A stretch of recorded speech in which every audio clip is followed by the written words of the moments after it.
talks of David Solomon, podcasts on topics ranging from Jewish history and the Bible to Jewish mysticism, philosophy and thought.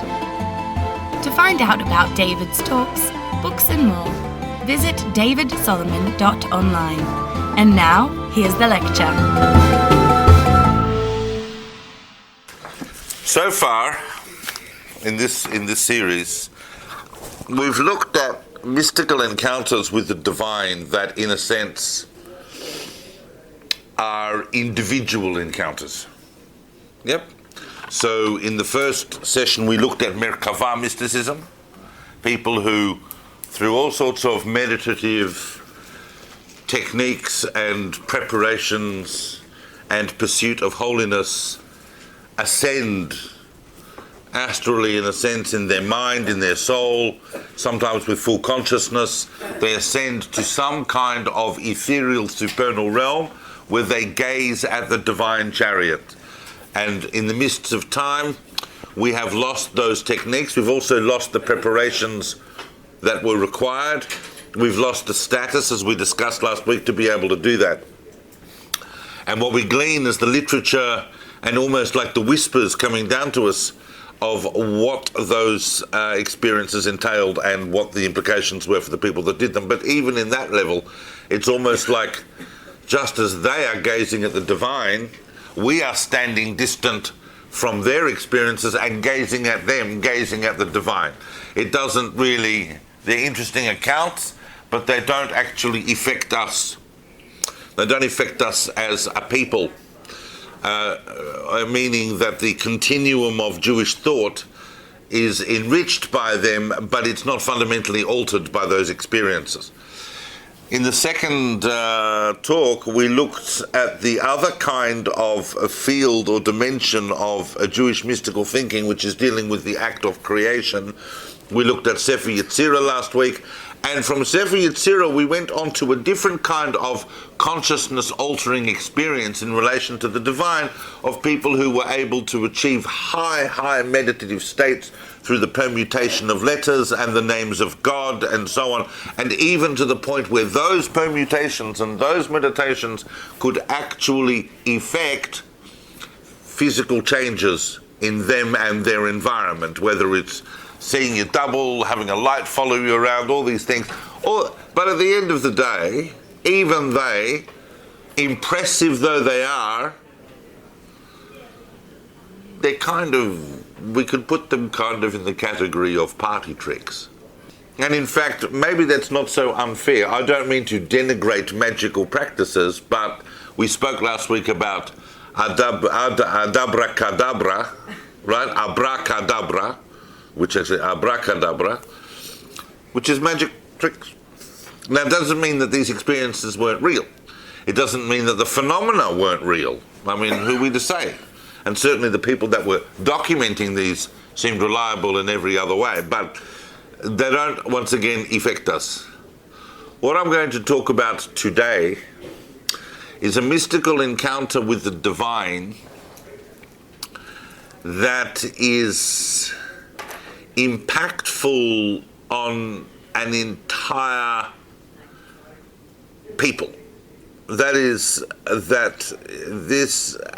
I want to talk about the mystical shift and the mystical encounter that has affected the whole of Jewish thinking, because at some point in the Middle Ages, during the 12th and 13th centuries, there was a tremendous shift that happened, and we as a people, going through history, had profound revelations and encounters that are still being processed and absorbed. And I want to talk about those, and I want to talk about what they are in a very, very careful but a specific way, because you will have heard some of these things, but I really want to get to terms with it. We spoke about the fact that in the 13th century, Abulafia is running around with his letter, Mysticism and Meditations, and we also spoke about the fact that during that time, or maybe a little before, maybe more in the 12th century, there were a group of mystics that were pushing things forward in their own way in Germany, using things that we called, for example, Salem Mysticism. We spoke about that, kind of trying to gaze at the different faces of the divine, starting with one's own face, the reflection of the divine face, and so on, and right up to angels and the seat of glory, and eventually, at some point, whatever the face of the divine means. And we looked at that.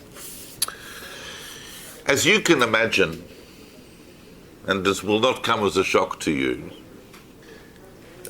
Jewish ideas tend to spread because Jews tend to talk, and Jews tend to travel, and they chat with one another. But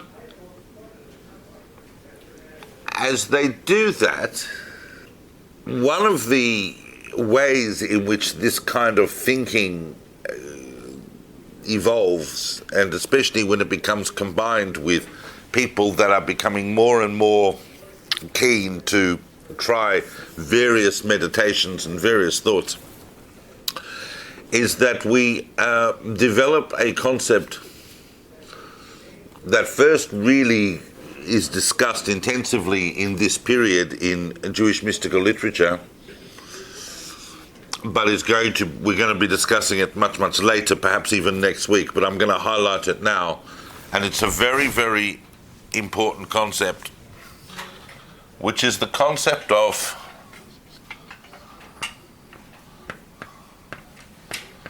devekut. Devekut. Is anybody familiar with the term devekut? Cleaving, becoming close to God. I can't remember what the name of it is, but there's a certain word that's used to describe words that have opposite meanings within them. Yeah? Anyone familiar with that?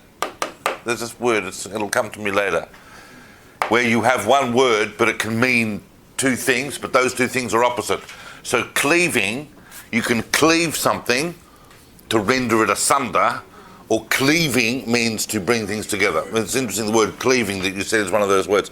But that's not devekut. Devekut is related to the word devek. Davak, even in modern Hebrew, devek means glue. And devekut means cleaving in the sense that you mentioned, but cleaving in the sense of really, really adhering and becoming embracing and becoming extremely close, almost to the point of merger. Devekut becomes a very big concept. It is no longer simply a case of the humble individual doing things in order to try and apprehend the divine experience, but we want to be a part of it. We want to cleave to the divine. And the way that started evolving in the Middle Ages was a series of, and we're not going into this in detail because it's not quite where I'm going to talk about today, but it involves new meditation practices where the person meditating imagines that they are already in a state where they are actually already absorbed into the divine. It's not a thing that you can do immediately, obviously. You focus on this in various theurgic acts. There are certain acts that you do in the course of your daily life that lend themselves to a cleaving to the divine. What would be clearly one of those acts would be prayer. Prayer. So during prayer, you're not just praying in the synagogue. Inside yourself, you are actually completely in the presence of the divine, but not just simply in the presence. You actually merge in the course of your deep concentrations with the divine. And the other theurgic act, very, very similar to prayer in the minds of Kabbalists, is of course sex. Sounds good. I knew I came to this class with it. The sexual act is probably the most intensely concentrated opportunity for people to get close to the divine and enact, in a sense, the whole process of the divine. If during the sexual act your mind is at a highly purified state, then you see the entire act in cosmic and divine terms. Remember that the Middle Ages is still dealing with the basic Galen physiology that came from the ancient world. Yeah? Which by the time you get through early medieval philosophy, a shtickle Aristotle and a bit of Plotinus, but also you're starting to get a few of the thinkers of the medieval rationalists who are attempting to combine all these systems. The male provides the form and the female provides the substance. Yeah? The male provides the form, the female provides the substance. This is how it was perceived. Those of you who have not studied medieval philosophy might find that a little, what they might have called in those days, a shtickle confusing. So,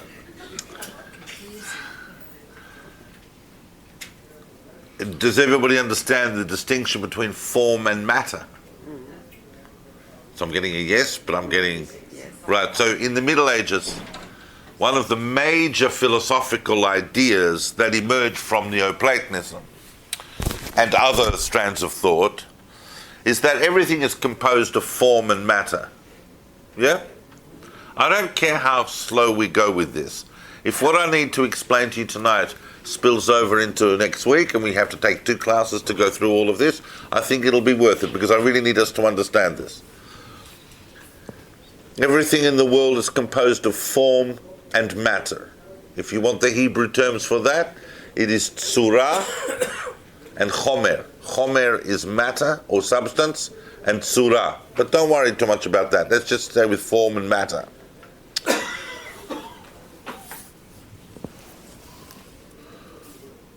How does that distinction come about?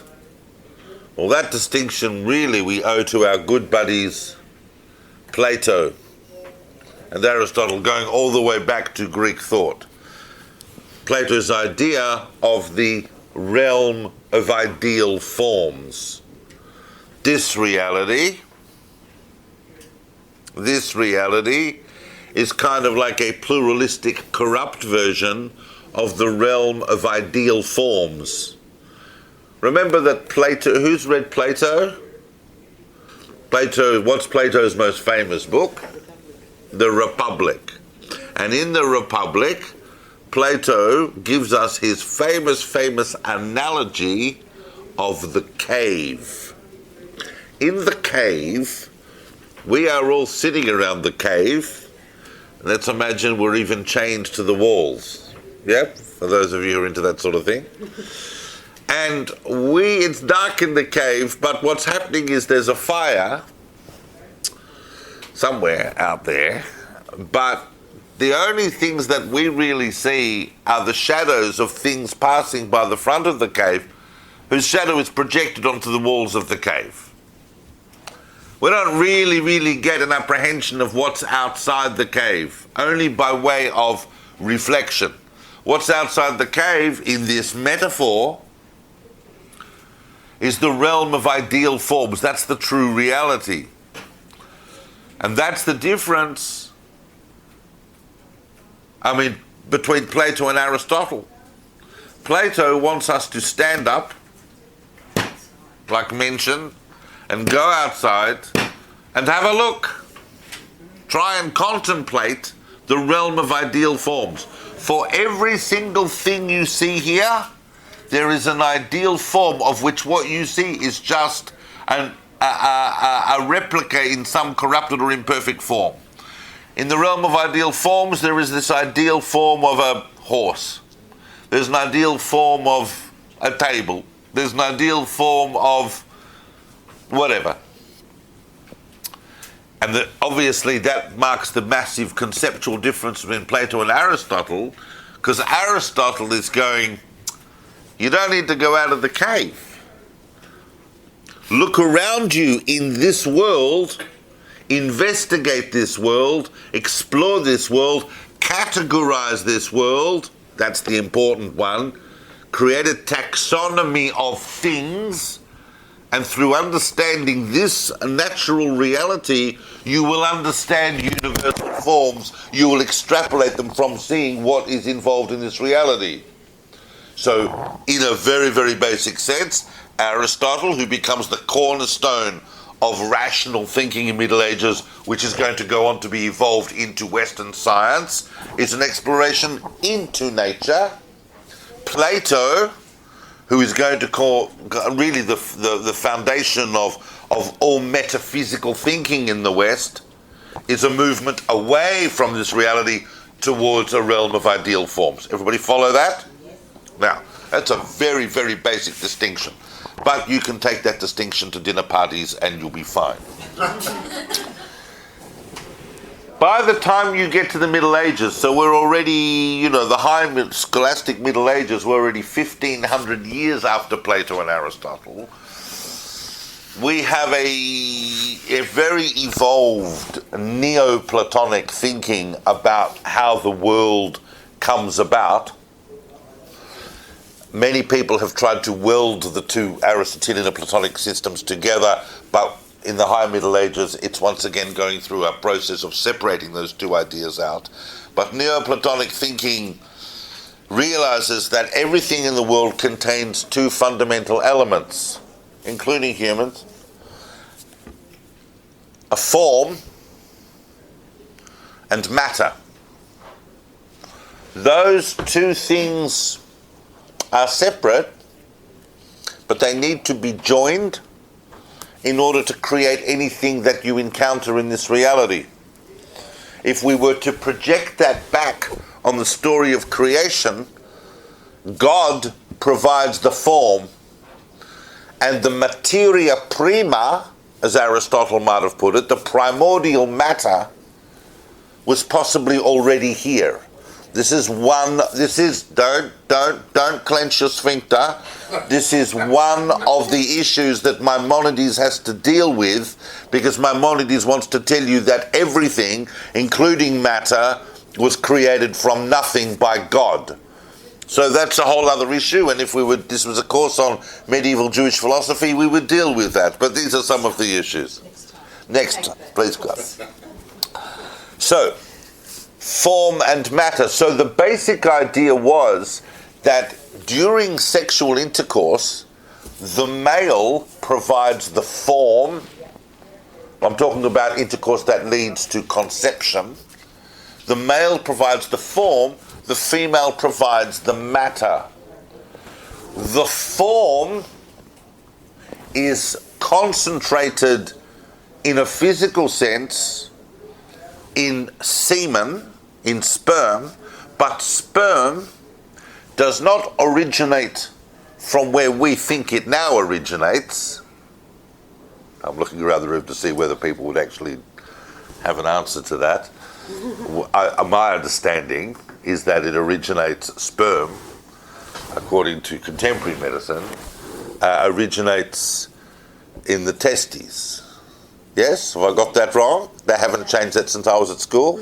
Good. But not according to medieval philosophers. Where does sperm originate? In the brain. In the brain. That's why it's white. And it travels down the spine, gets heated and fermented and cooked in the testicles, because when it comes down from the brain, it's in a very, very refined form. Why does it come down from the brain? because it's form, and it therefore comes down from the high, it comes actually from the mind.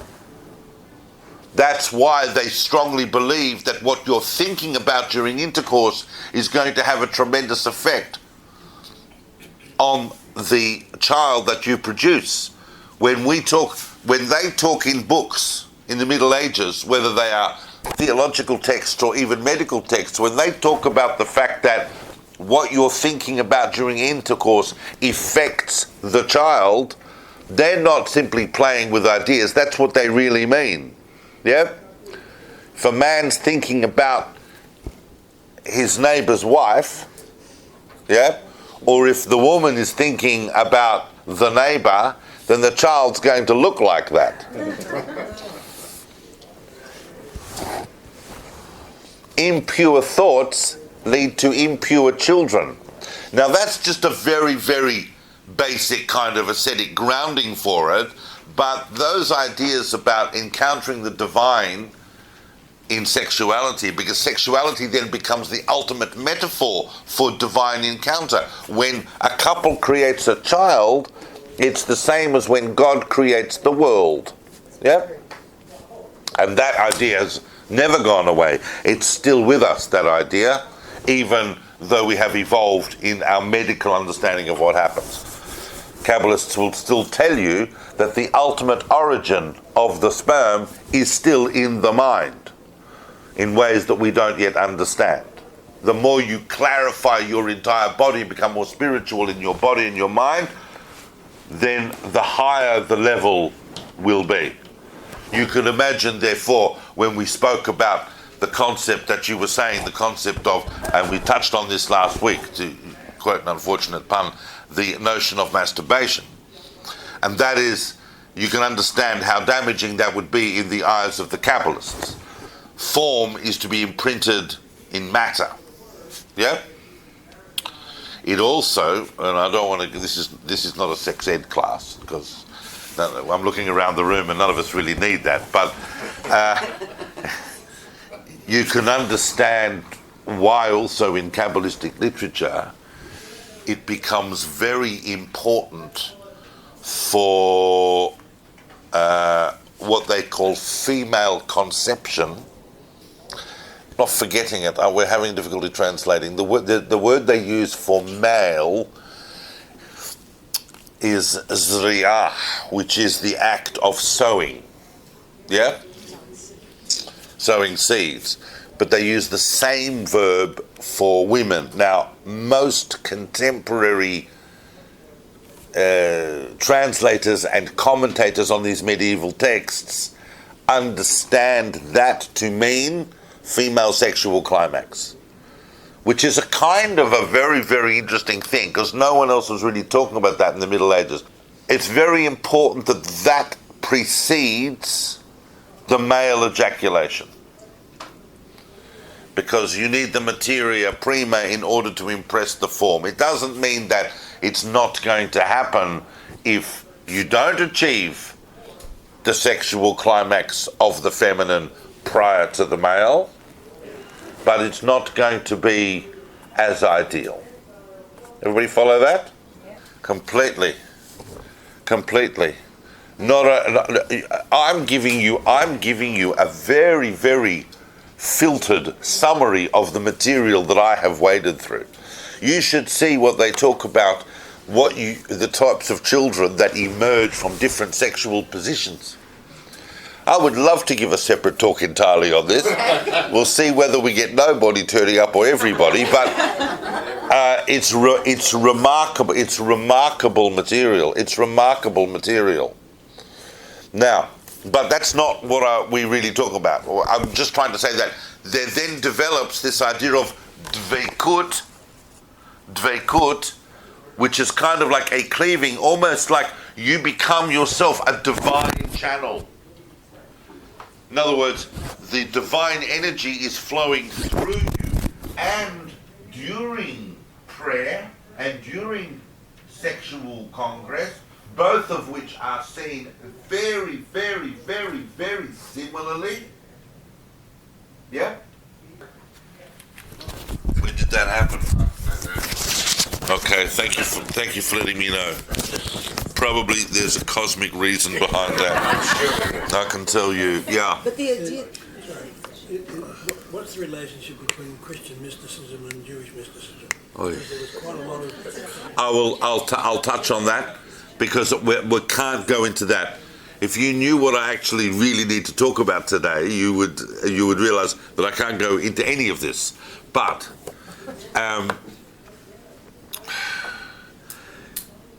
very, very different because they're coming from different theological drives. But where there are points of contact, if you look at, for example, of St. Teresa of Avila and so on, the points of contact, a lot of them have to do with what we might call, what I talked about last week, the idea of unio mystica. That is that a kind of mystic experience that you become, in a sense, ecstatically absorbed into the divine, and we can see that in some of the paintings and the pictures, yeah?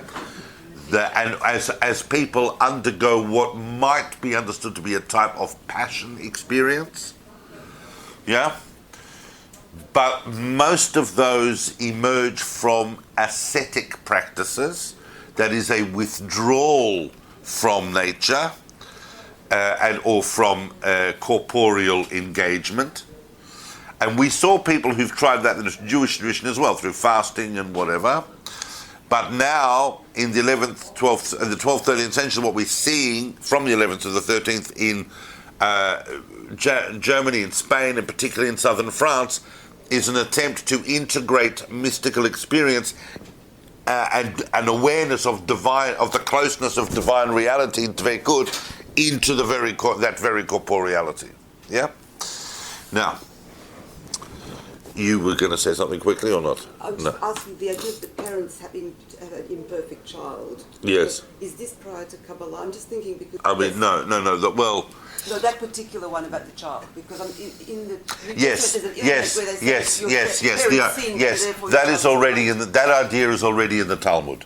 That idea is already in the Talmud, that how you perform sexual relations has an effect on your progeny. But it's brought out in a different kind of level. In the Talmud, it's almost like, when you read it, it's almost like these guys are... I don't want to say the word... I want to say the word lightly, the word superstition. It reads like that. But when you're reading it hundreds of years later in Kabbalistic thought, there is an entire cosmic system behind it. Now, once we have devekut mysticism becoming prevalent, and there are many books and techniques, some of which still survive till this day, those of you who are interested in that kind of thing, I'm going to recommend a book for you. I don't recommend books very often, but sometimes on a topic there are books that are written that are outstanding, and I would recommend to you a book that I have had for a long, long time. And I have recommended it to quite a number of people. I think it is more than just a scholarly work on a subject. It is itself something approaching a holy book.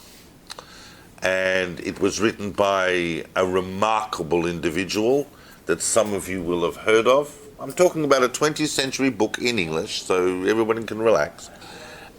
Some of you will have heard of Rabbi Aria Kaplan. So Aria Kaplan's book, Meditation and Kabbalah, is outstanding. It really is an amazing book. Read it. When you read it carefully and in chunks. Yep, there's a... Sorry? K. Aria, A-R-Y-E-H. Kaplan. Yeah? He's written many books. He's got a translation of the Sefer HaBahir. He's got a translation this and that. But that book, Meditation and Kabbalah, if you're serious about investigating this subject, that's a primer. The other thing, I mean, obviously, if you want to understand in a scholarly sense the context of anything we're talking about, the historical and scholarly context, then you read Shalom. Yeah? Everybody familiar with that? Gershom Sholem. S-C-H-O-L-E-M. Shalom, if you I don't know how emphatically to put this, but there's no real movement of awareness in the field of Jewish mysticism from the 20th century onwards, in other words, about the whole field, without reading Sholem's Major Trends in Jewish Mysticism, which came out in the 1940s,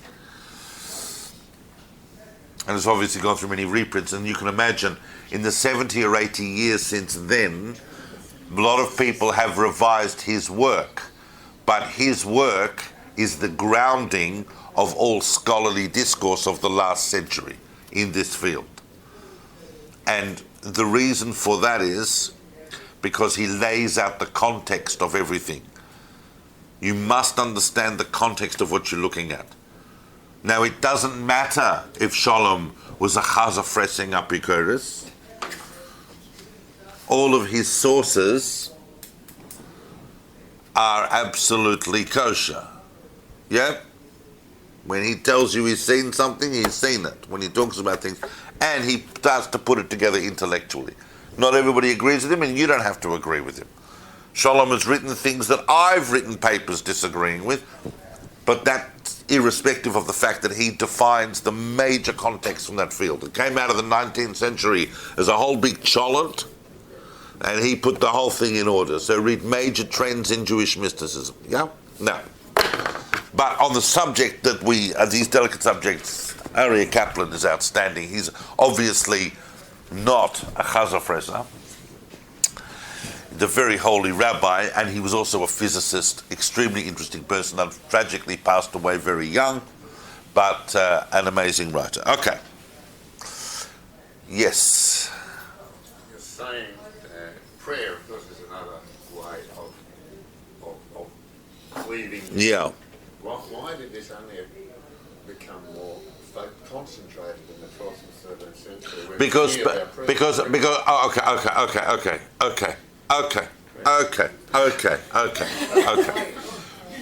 remember I said last week that I wanted to start with maybe a little different definition of mysticism each week, and I didn't do that today. But I noticed that Moshe Idel, anyone heard of Moshe Idel?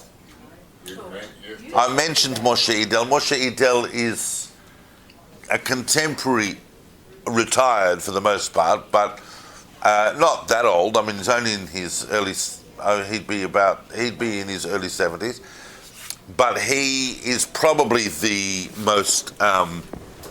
He is the biggest professor, academic of Jewish studies today, of Kabbalistic study. He is the inheritor, if you like, from Sholem. Idel makes a distinction between what he calls, and I found this distinction very confusing because he makes a distinction between anabatic and katabatic mysticism. Anyone familiar with the terms anabatic and katabatic? Well, bizarrely, those terms are taken from meteorology. Anabatic is a wind that goes up, and katabatic is a wind that comes down. So there are two forms of divine encounter that Jewish sources seem to be indicating. One is an ascent, where we ascend and we perceive the divine, broad range of experiences and techniques and outcomes, whether we are ascending individually or whether we are ascending as globally. And the other is katabatic, where a mystical experience based on the idea that the divine descends. That's Christianity. But it's not just Christianity, there are also many, many aspects of Jewish thought that indicate the divine descending, and it's not just about the divine descending into this world, it's about any form of descent for the sake of mystical encounter or outcome. For example, if we were to pick from a totally different example in Jewish history, Shabtai Tzvi's conversion to Islam, an example of Kabbalistic mysticism. He went into Islam to redeem the sparks. It was a mystical mission of descent. Yeah? So, in a sense, there comes the idea that the presence of God can be drawn down into this world by the right kind of theurgic behavior. That is, if you pray in the right way, or you have sex in the right way, or you do the mitzvot in the right way, prayer and sex are both mitzvot, but all other mitzvot, that you draw down divine energy into this world. Kabbalistic mysticism is the underlying mystical approach of Hasidism, for example. One of them. But Kabbalistic thinking starts to understand that we can do this. Everybody follow? That's only answering your question, but I'm still moving on. I haven't even completed my introduction to the material I need to do. Now, this devekut mysticism eventually becomes also concentrated in various specific thought exercises, one of which seems to be that a person gets into a state where they imagine themselves as a being of light. You become light, through which you experience various mystical encounters as part of your unbearable lightness of being. Now,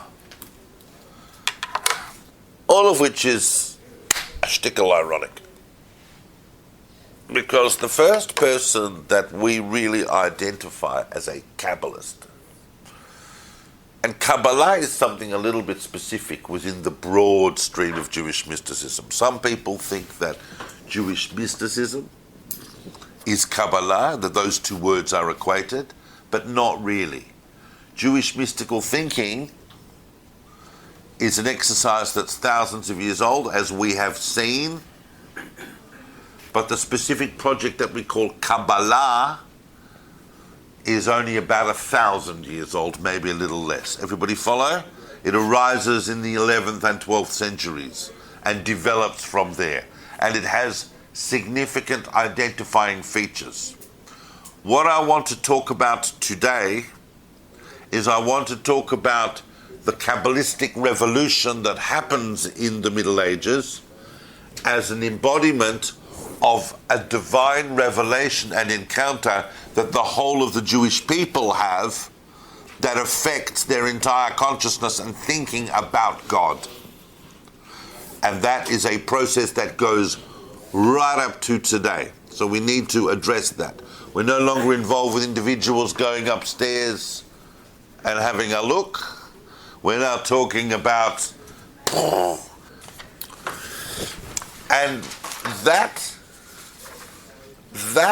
movement, the first that we can pinpoint geographically where the ideas that are going to come to characterize Kabbalah, the first place that we can recognize that they are identifiable is where? Not Spain. In Provence. In Provence, in the south of France. Because Provence, during the 12th century, was a hotbed of Jewish spirituality. It was a great seat of learning, legalistic learning, philosophical learning, and also mystical learning. We know for a fact that the great rabbi that was living in Provence was of Rabbi Avraham ben David Poskieris, who we know as, I'm not putting these names on the board, they're not on the notes, I'm just telling you, if you write these names down, you will go mad and you will distract yourself. I'll tell you the names that you need to know. In any event, hopefully they'll be on this sheet, or at least on the first two lines of this sheet, depending on what we get through. But Rav Avraham ben David is known as the Ravad. He is a very, very big figure.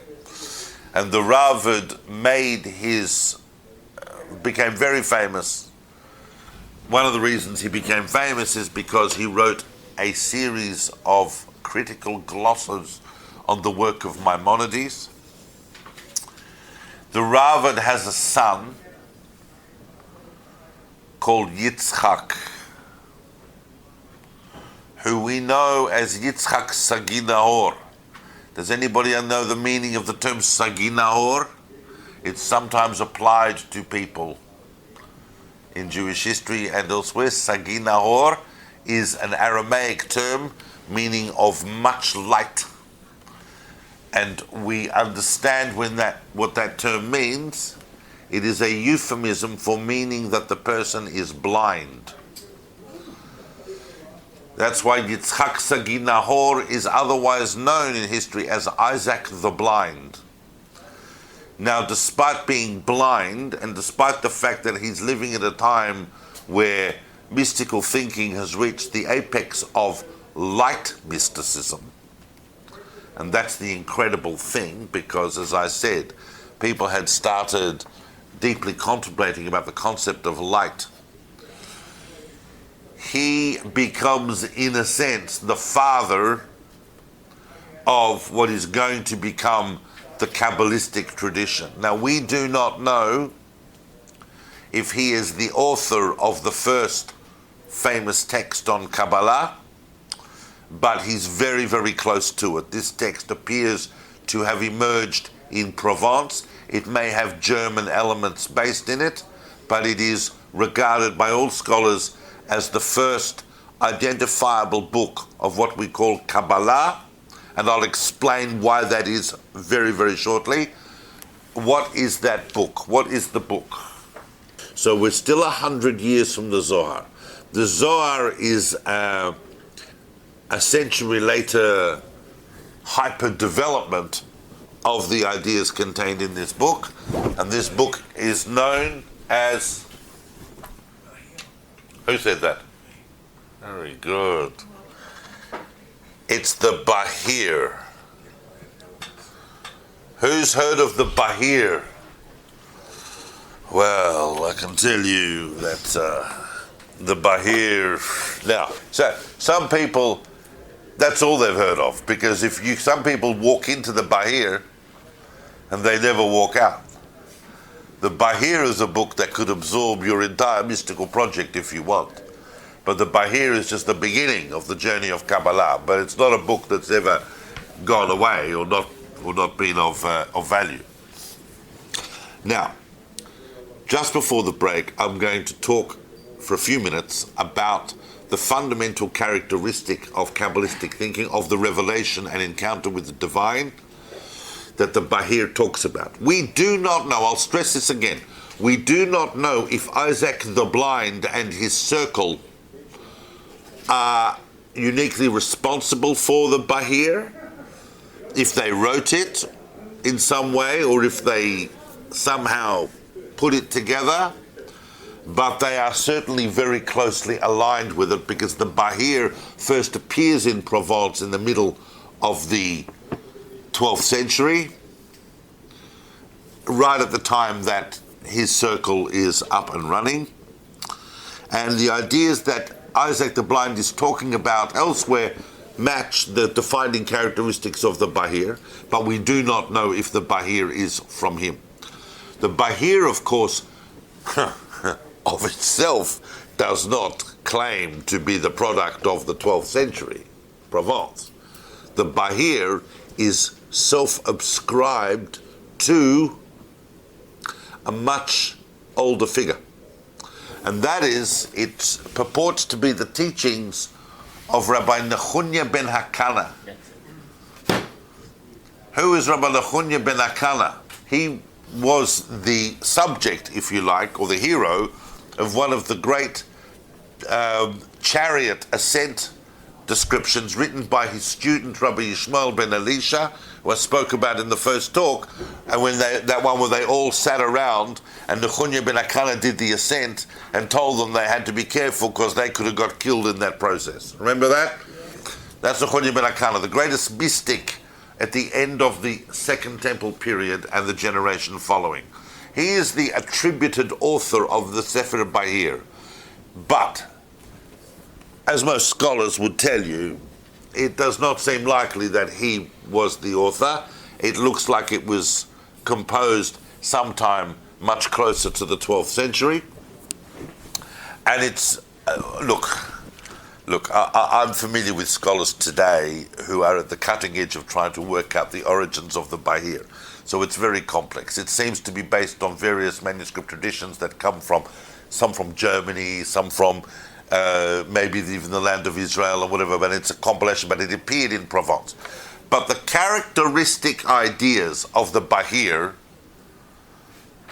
is the first text that contains what is going to become the most identifying feature of Kabbalistic literature, which is the concept, and I can already see what we're going to be doing after the break, because I don't have much more time other than to announce this concept. And some of you who've heard of this concept before are going to go, oh no, once again, I'm going to have my mind bashed against the wall trying to understand what this is about, but we're going to take it slow and we're going to process it. But the Bahir is really the first text that gives us the Kabbalistic understanding of the 10 SEFIROT. Who has heard of the 10 SEFIROT? Very good. Obviously, you have all heard of the 10 SEFIROT because last week I spoke about the 10 SEFIROT in the context of Sefer Yetzirah. Sefer Yetzirah starts by telling you there are 32 paths of wisdom. Yeah? There are 32 paths of wisdom, 10 SEFIROT and 22 letters. But in the context of Sefer Yetzirah, SEFIROT are,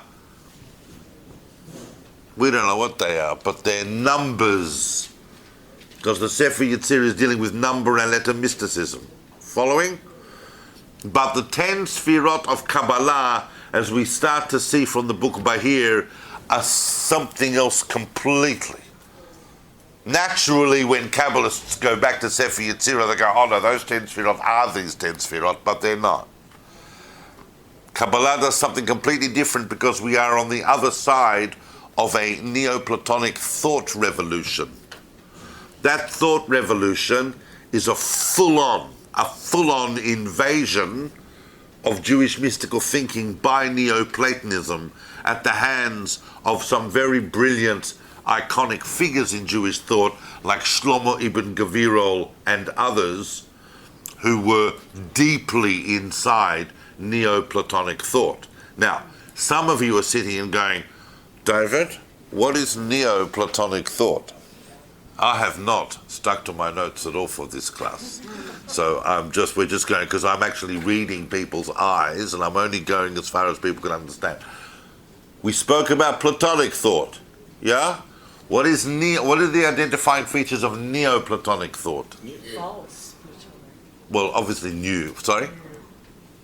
New, evolved, like Platonic thought, but not quite Platonic thought, because it's taking it in a new direction. So Plato told us that there's an ideal realm of forms, yeah? And then there's this pluralistic, corrupt reality, which is only a pale and not that brilliant reflection of the realm of ideal forms. But for Plato, there's no bridge. Plato doesn't tell us what the bridge is between those two. So in the hundreds of years following Platonic thinking, because you had Middle Platonism, and then late Platonism, and then Neoplatonism, as you can imagine, every couple of 100 years, there's an entire intellectual shift. Remember that from Plato to the era we're talking about is 1500, it's 1.5 millennia. Middle Platonism, for example, especially when mixed with the shtickle Stoicism and other things, emerges in Jewish thought with Philo's idea of the Logos. Yep? The Logos is the bridge, the embodied divine word. That didn't take off in Judaism so much as it took off in Christianity, which is why the book of John starts with "in the beginning was the Word," and they thought, the Logos, that's Christ, fantastic, let's go with that, Menang. And the rabbis went, meh. But by the time Neoplatonism re-emerges in Islamic thought and so on, and forces its way into Jewish thinking, it has some very, very interesting effects. Neoplatonism, as opposed to Middle Platonism, Neoplatonism emerges with this idea that bridges the higher and lower realms through the concept of emanation.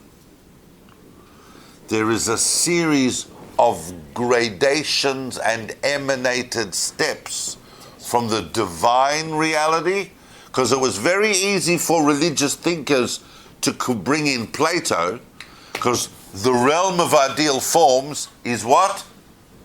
Heaven. And remember that in Plato's Republic, what sits at the top, what sits at the apex of the realm of ideal forms, which is all a hierarchy, what sits at the absolute apex of that, for Plato, is the concept of the good. So, for religions, they're going, fantastikos. The good, that's God. The realm of ideal forms, that's heaven. Now we have to work out how we bridge it down to this reality. There are a series of emanations. God emanates forms that are progressively more dark, corporeal, less light, to the point concealed light, to the point where the corporeal and the physical overtakes. Yeah?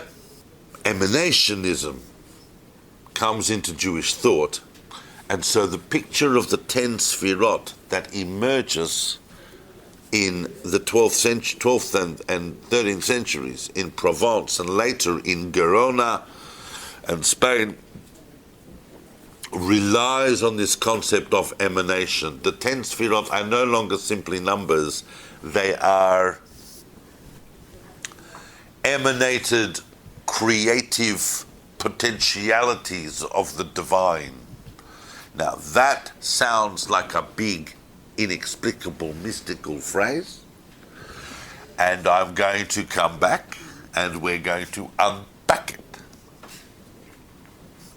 If we only do one thing today, we are going to understand the 10 SEFIROT, because that way we will have understood the essential identifying feature of Kabbalah, of the thought revolution that happens in the 12th and 13th centuries, because we need to understand that in order to understand the mind-bending thought revolution that happens in the 16th as a result of an encounter. But you can't understand the 16th century revolution in Jewish mystical thinking unless you first understand what happened in the 12th and 13th centuries. We need to understand the 10 SEFIROT. We're going to take a break. Let's just break for 7 or 8 minutes. We'll come back.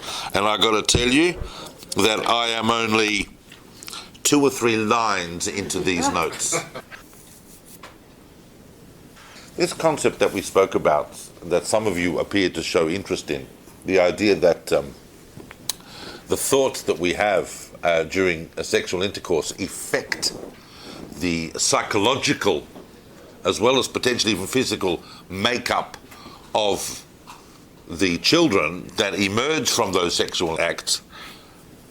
Science has not exactly disproved that. In other words, the mystical medieval link between the whole person as a thinking and dynamically intellectual as well as physical being, because we are a composite of mind and body, has never really been disproven. It sounds far-fetched to our modern mind, but like so many things, you never really know. The Kabbalists always tell us that it always pays to be authentic in everything we do, and to be as pure and as holy as we can in everything we do. Sex is seen as holy. In the sexual act, and I will say this because it will come back a little later to be referred to in a way that you probably won't understand why I'm mentioning this now, but it will come back. And that is when we talked about the merging of form and matter. This made a lot of sense because the male contribution is white and the female contribution is red. Matter is represented by the color red. Form is represented by the color white. We talked a little bit last week about meditation on colors, and some of that material is going to come back and be subsumed into the whole umbrella of the SEFIROT and of Kabbalah. We don't have a lot of documentation of people going, oh, woe is me, I've got a horrible child, I must have done something wrong. We don't have that. Most of the literature seems to be, on this topic, seems to be by way of admonition and warning. Be very, very careful about this because this will have an effect. Or it's telling you, not so much about yourself or about, well, it's telling you, if you see a person like that, then this is how we could explain it. Yeah? And let me just add a footnote to that. I don't want to get into this topic too deep because it's absolutely fascinating and there's a lot of literature on it. But you need to be aware that in terms of Jewish religious life, yeah? If you're having sex and you're thinking about someone other than the person that you're with, yeah? That's not specifically a sin. It would be a sin to go and have a sexual encounter with that other person, but it's not necessarily a sin to have that in your mind. But the Kabbalists are not looking at the technical sins. They're looking at cosmic effects. They are talking to people that are striving to be as emulational of the divine. They're talking to people that are trying to aspire to devekut. That means in everything they do, in every act that they do with their bodies and their minds and their life, they are trying to be a pure conduit of the divine and to cleave to the divine. They are living, in a sense, in a fully realized, superconscious divine world. Yep. Now, and in that world, everything is as it should be, until some anti-Semite comes along and whacks them on the head. That's not how it should be. But apart from that, in terrible condition of exile, their personal life is conducted like that. All right. So obviously speaking at a very, very specific level. But I need to talk about the SEFIROT, the 10 SEFIROT. Shalom defined the 10 SEFIROT as kind of, in an attempt to define them, which is very difficult, as creative modalities. Now what that means is this. I'm going to give you a handout, but before I give you the handout, I'm going to draw this with you on the board so you can see it as I do it.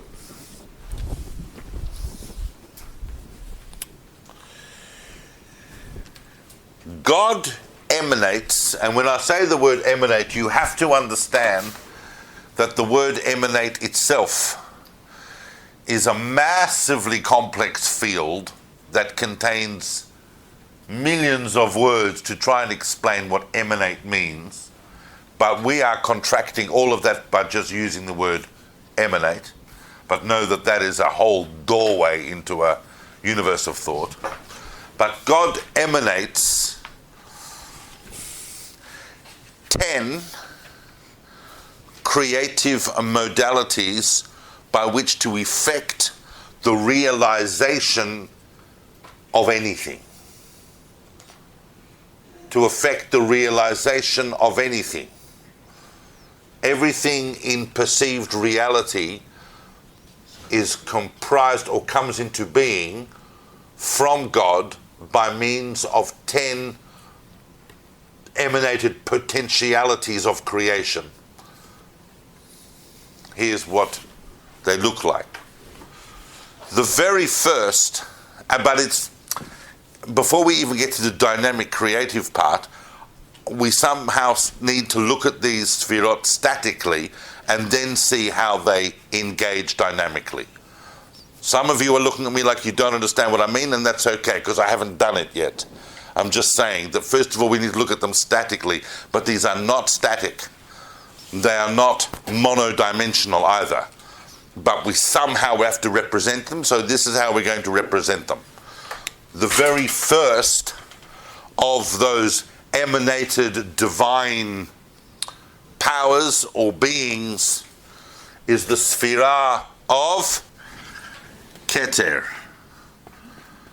What is the meaning of Keter? Crown. Keter means a crown.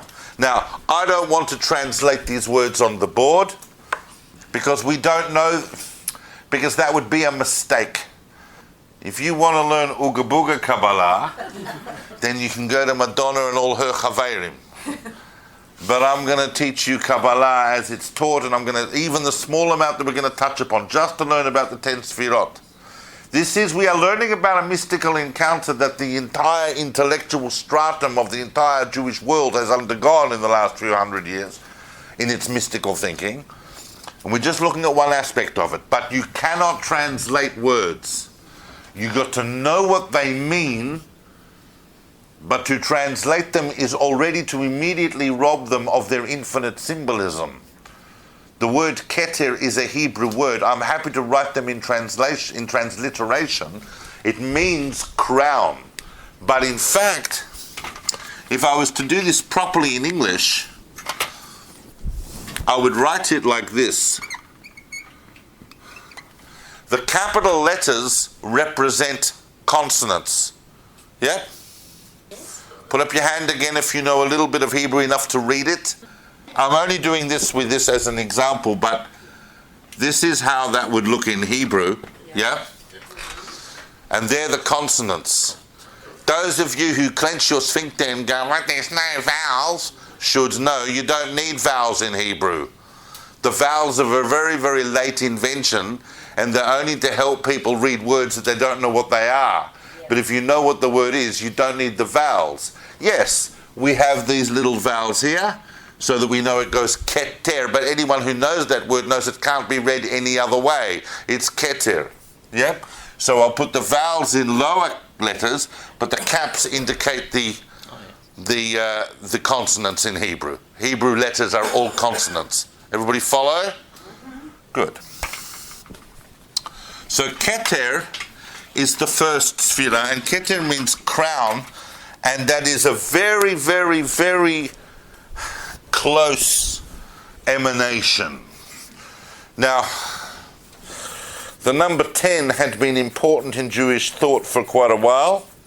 Even in the attempt of Maimonides to try and synthesize Aristotelian thought with Jewish thought, we see the concept of 10 divine kind of intellectual causes being emanated. Maimonides is not a Kabbalist, but it's all influential upon thinking.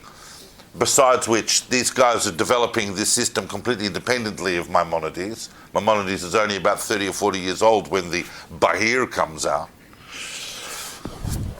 So they are developed independently. But Keter is the crown. And it kind of sits almost... Some Kabbalistic literature even wants to identify Keter with the essential divine itself. Later Kabbalists come along and go, no. Keter is an emanation. We'll look at Keter in a moment. Keter represents will.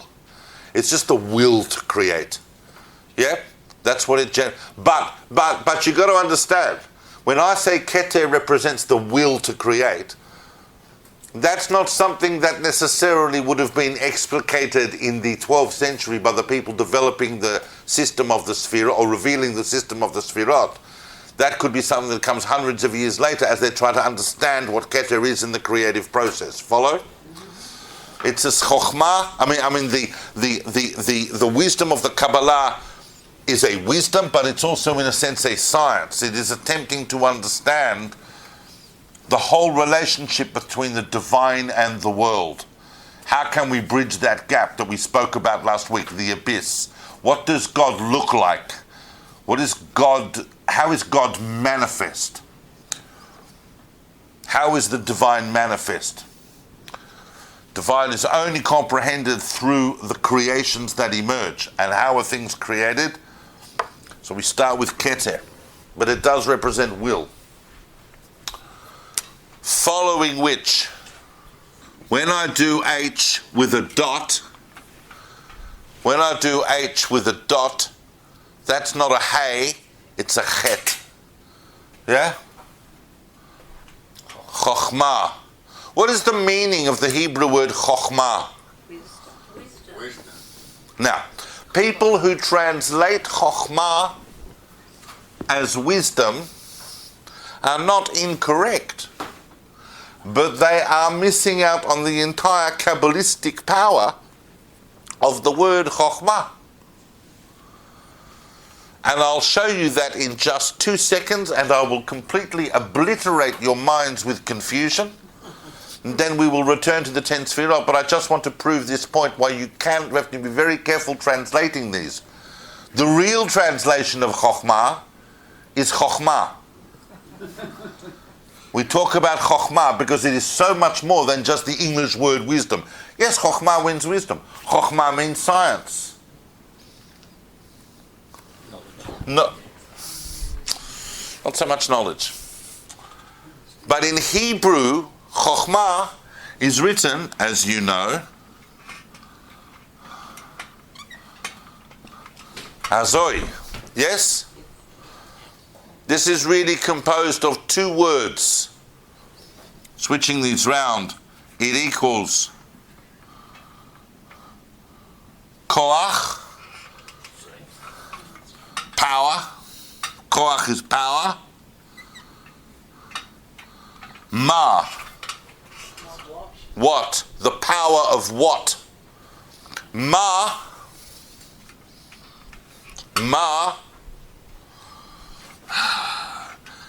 equals 45 in numeric value. 45 equals Adam. And that then equals something else that I can't show you at the moment. There's an entire equation that comes out of Hokhmah. Not cleverly worked out later, but actually inherent in the whole Kabbalistic concept of Hokhmah. But Power of man. the power of Adam, not man, Adam. Adam is the human. But it's not the human. It's not the human yet. It's not the human yet.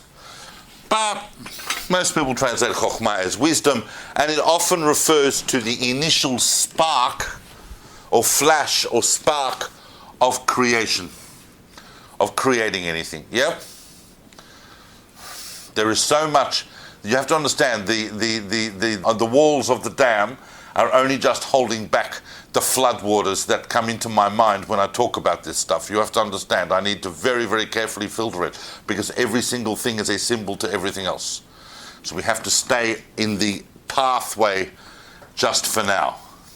Hokhmah, we'll call it wisdom, and it represents an initial flash. Maybe some people might want to call it inspiration. I don't know, maybe inspiration belongs in Keter. But we try to bring this down to the creative process.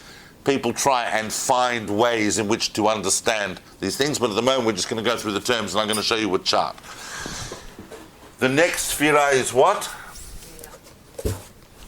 Yeah. Binah.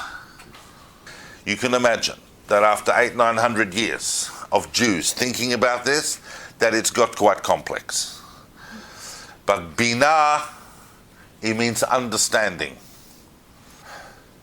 And yet, because once we have an initial spark, that gets unpacked and developed, initial realization moves into a phase of understanding. These are all intellectual faculties. Yep. Keter, the notion of will to create something. The Hokhmah might be the essential kernel of wisdom of how we're going to do this.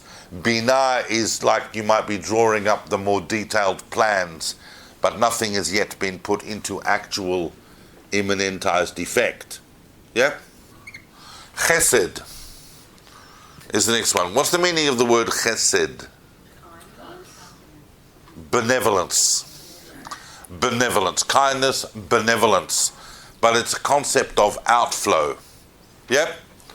When I give something to someone, that's an act of chesed.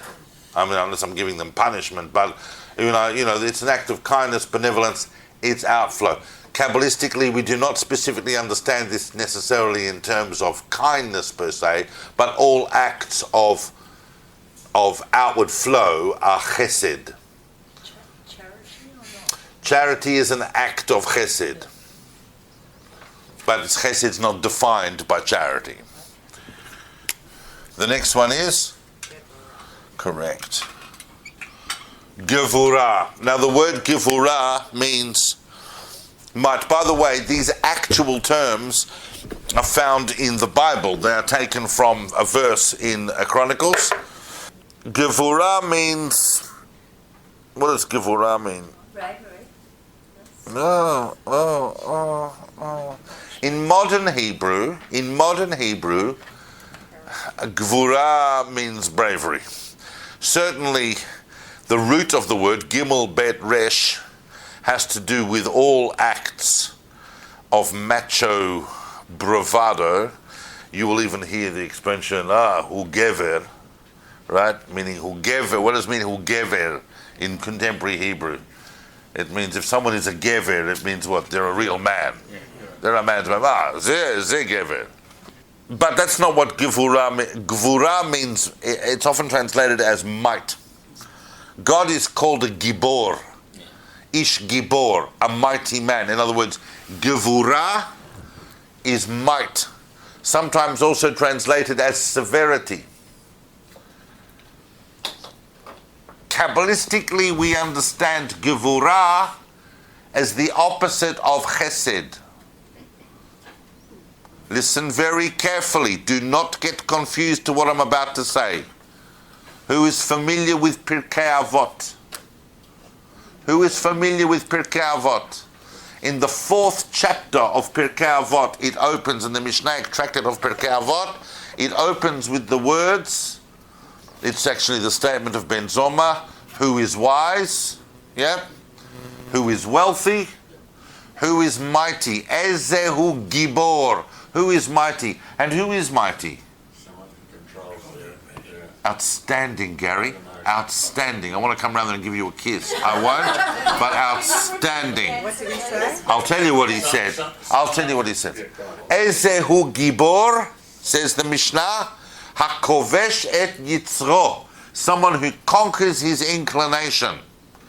In other words, Gevurah is seen as a quality of restraint, a quality of limitation. Self-control, limitation, restraint, which is the opposite of chesed. Chesed is outpouring. Gevurah is limitation. Everybody follow? I have not arranged these in a pattern yet. We're just listing them in order. Chesed and Gevurah become harmonized in the following Sefirah, which is called, if I draw a vowel as a capital, it's because it's an aleph. Tiferet. Tiferet is the harmony of Gevurah and Chesed. It will not surprise you to find that the color of Chesed is white, the color of Gevurah is red, and the color of Tiferet is pink. Now, one way in which we understand this, how creative processes come into being, is by way a very, very banal analogy. A very banal analogy of traffic. Yeah? Green lights are go. Everybody likes green lights. Yeah? Everybody likes green lights. Let's represent green lights as chesed. Yeah? And red lights are stop. Everybody hates red lights. Yeah? Red lights could be gvura, the concept of stop. But if all lights were green, it would be mayhem. And if all lights were red, nothing would move. We need the harmony of both to create what we call traffic. Yeah? So if we think of that very banal analogy, we need chesed and we need gvura. We need, in the creative process, we need outpouring, outflow, and we need structure and limitation to contain it and to channel it in the right way and to limit it according to what is required. Yes? Sometimes gvura is referred to as the concept of din. I mentioned last week, did I not, that the famous midrash about how God wanted to create the world with din, he saw it wouldn't survive, he had to add chesed and so on. Tiferet is that harmony. Then we've got, very quickly, another triad, which is Netzach. Netzach means eternity, victory.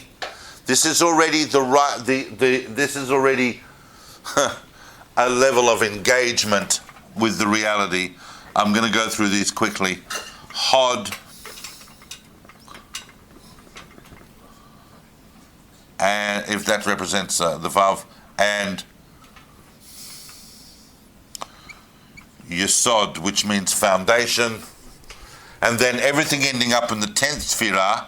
Don't worry, I know I've gone through these quickly, we'll come back to them in a second. Everything else ending up in the 10th Sefirah, which is Malchut. What's the meaning of Malchut? Kingdom. We start with the crown, and we end up with the kingdom. Everything about the crown, everything about the kingdom is symbolized in the crown. But the crown is only a symbol of the full realization that happens in Malchut. Everybody follow? Now, I'm going to hand out a chart, which is a chart of the Sefirot, right? Pass this down, have a look. Let's see how quickly we can pass this down, because we're running out of time. Has everybody got a copy of this? Can you see here? Now, I could draw this on the board. Don't worry about the channels connecting them. What I want you to see is the basic pattern of the Sefirot. I'm going to draw that pattern very quickly on the board, very quickly and roughly, so that I can show you. What can we notice about that arrangement? Is there anything, apart from the fact that it is divided into lines, 3 lines. So we have, in fact, a right-hand side, a left-hand side, and a middle. Yep. The right-hand side are the Sefirot of outflow. Sorry? The left-hand side is the side, more or less, of the left-hand side, limitation. And the middle side path is the middle path. But what else do we notice about this shape? There's male and female aspects. The right-hand side is male, the left-hand side is female, as we look at it. On the one hand, it's a tree, but on the other hand, it's something else. What sort of animal? Hello. The Sefirot are Dmut Adam. They are the image of the human. Keter is the head overall, but Hokhmah and Binah are the intellectual faculty, as is Da'at. Chesed is the right arm. Gvura is the left arm. The Sefirot of Tiferet represents the trunk of the body. Netzach is the right leg. Hod is the left leg, and Yesod is the sexual organ, and Malchut is the feminine. This is representing male creative energy, the divine as represented in male creative energy, which is that which gives form. But the matter on which it is impressed is also divine, which is represented as Malchut. The female also has a Yesod. It's not just the male. Yesod can be represented as the phallus, but it's not just the male that has the Yesod. The female has Yesod. But in a general representation of the Sefirot, the top 9 are the masculine creative potentialities. The Malchut is female. Now bear in mind that all of humanity, Kabbalistically, is female. This may come as a shock to you, but you're not really who you think you are. And when you look in the mirror, that's not really what you look like, and it's not really who you are. You are, in fact, your body is just a corporeal interface. This structure of the Sefirot does not look like this because it is a reified version of humanity. Humans look like we do because we are a microcosmic reification of divine potentiality in creation. This is what the divine looks like if you were to refract divine energy into a corporeal reality like this one. This is what humans, who are the apex of creation, what their form represents. Our form represents divine creativity. You are not your body. Your body is a corporeal interface. Just like, let's say, for example, to pick another banal illustration, a radio, yeah? An old-fashioned radio. What is actually the radio? It's the transistor. The box with the nice grilly patterns and the logo and all the rest of it, that's just the interface. In fact, I'd go even further and say that it's not even the housing of the transistor, it's something else. But your body is just your body. What you really are is a neshama. You are a soul. And all neshamot are feminine. Sometimes you'll come into this world as a male. Sometimes you'll come in as a female.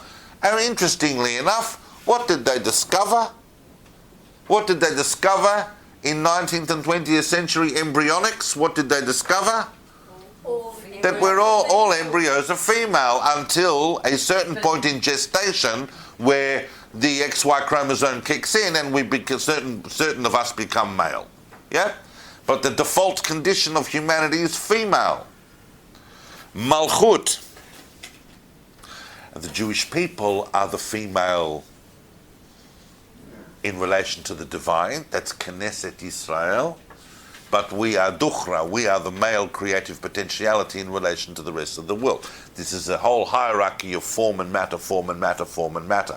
I'm not talking now science, ladies and gentlemen, I'm talking Kabbalah. I'm not saying that it conflicts with science, I'm just saying we're talking Kabbalistically. Right? And we haven't even begun to scratch the surface. Now, all of this was to explain the Sephirotic system that evolves that we first see evident in the Bahir. What I was going to do today was just talk about that by way of prelude, because what I really wanted to talk about was the Zohar. But you can't understand the Zohar without the 10 Sefirot, because what the Zohar does, it takes the 10 Sefirot as an underlying symbolic and creative system of reality and applies it to the Torah. So it becomes dynamic, it becomes cosmic, and not just the Torah, but the Torah as a blueprint for history. We are living out the cosmic drama of the Sefirot. God immanentized in the world is which Sefirah? Keter. Malchut is us. When we talk about the Holy One, blessed be He, which Sefirah is the Kabbalist telling us represents that? Tiferet. Which biblical figure do the Kabbalists see as representing Tiferet? Jacob. I think it's on the chart. Nice one. On the side, on the right-hand side, he's got the listings for Tiferet, the symbolicals. Now, bearing in mind that this is taken, I took this chart and Leah photocopied this chart from the first volume of Danny Matt's translation of the Zohar. This is the first volume of 12. And so obviously Danny Matt's done a chart of the Sefirot and he's written a few of the symbolic equivalences next to them. Yeah?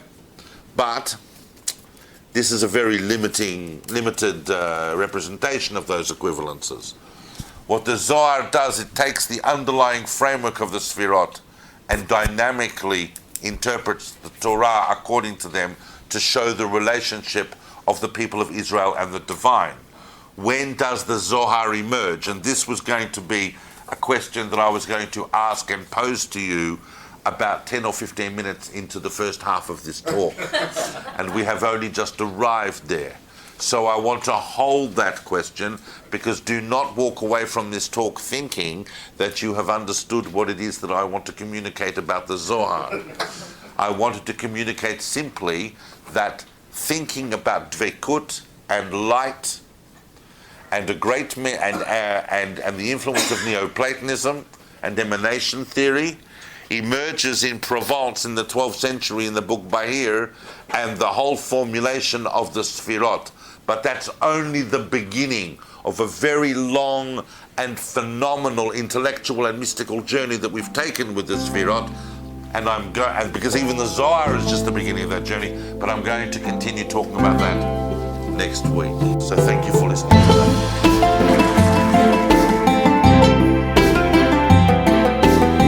Thank you for listening. To find out more about David Solomon's books, recordings and classes, or to support his work and teachings for just a few dollars a month, visit davidsolomon.online.